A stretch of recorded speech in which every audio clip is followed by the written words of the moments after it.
तब उनके पीछे दूसरा रथ भी था जिसमें अश्वत्थामा सवार थे। ठीक है, अश्वत्थामा नाम ध्यान रखिएगा, क्योंकि मेन कहानी इन्हीं के ऊपर सारी चली आ रही है। और जो रथ है, जो पांडवों का टेंट लगा हुआ है, ये रथ उस तरफ जा रहा है, ये दुश्मनी की भावना में। भिखारी, वो अंधा भिखारी है, वो कृष्ण को समय का सार बताया जा रहा है और कहा जा रहा है कि विष्णु के अवतार है, कोई भी कृष्ण को रोक नहीं सकता, उनके विरुद्ध जा नहीं सकता। युयुत्सु जो है इस कहानी में, वो धृतराष्ट्र के पुत्र हैं और गांधारी की सेविका थी, उनसे पैदा है। और महाभारत में एक अद्वितीय अपराजित योद्धा है, वो एक ना बुलाया जाने वाला कैरेक्टर है महाभारत के अंदर। उन्होंने कुरुक्षेत्र के अंदर पांडवों की तरफ से युद्ध करने का फैसला किया था।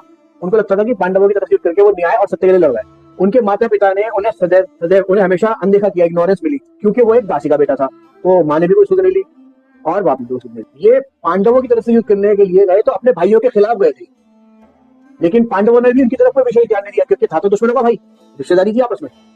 उसने हमेशा इंसाफ, सदाचार और नैतिकता का मार्ग अपनाया था। लेकिन जो व्यक्ति और सच्चाई का समर्थन करते हैं, उन्हें किसी न किसी रूप में पूरी दुनिया की मुखालिफत, विरोध का सामना करना पड़ता है।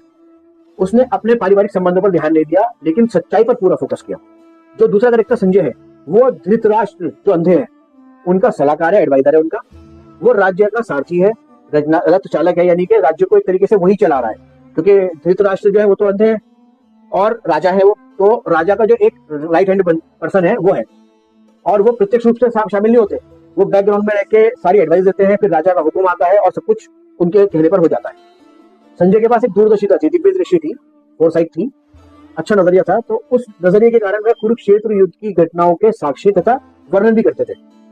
संजय युद्ध की घटनाओं का वर्णन करते हैं तो युद्ध का जो वर्णन है वो बिल्कुल निष्पक्ष है, स्पष्टता के साथ पक्षपात का ही वर्णन करते हैं कि किसकी गलती है, कौन सही है, कौन गलत है, वो सब एक्यूरेट बताते हैं। और संजय का विश्लेषण ये योद्धाओं की भावनाओं को समझने की योग्यता रखता है। एक पैनी नजर वाले वर्णनकर्ता यानी कि एक्सप्लेनर होने के कारण वह युद्ध क्षेत्र की घटनाओं का बारीकी से विश्लेषण करता है, बारीकी से समझाता है। अपनी दिव्य दृष्टि के कारण योद्धाओं के पीछे छुपे हुए इरादों को समझ सकता है।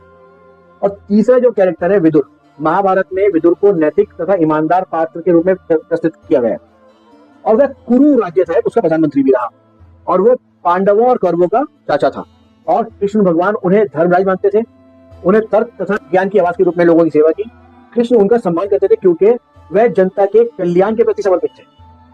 उनकी आयु के बारे में कोई उल्लेख नहीं है, लेकिन उनकी बौद्धिक योग्यता को बड़े विस्तार से एक्सप्लेन किया गया है। वो विनाश और दुखों के चक्र को समझने की कैपेसिटी, क्षमता रखते थे।